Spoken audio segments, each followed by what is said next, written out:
日はアーモンドプードルでしっとり、卵を使わないもちもちパンを作ります。今回使った材料は米粉 10g、アーモンドプードル 10g、ラカンカ 5g、ベーキングパウダー 3g、豆乳 30g、米粉 10g、アーモンドプードル 10g、ラカンカ 5g、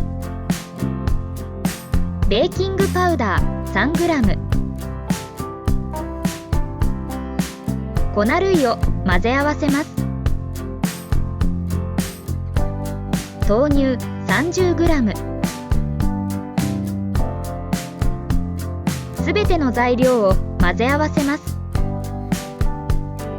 これで生地の完成です。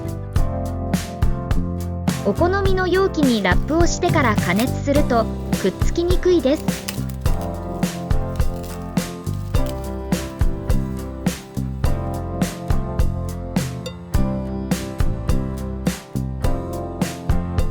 トントンと空気を抜いてから加熱します。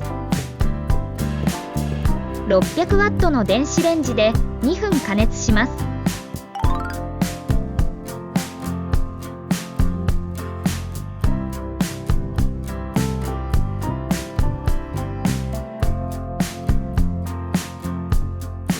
ラップのおかげでスルッと取れます。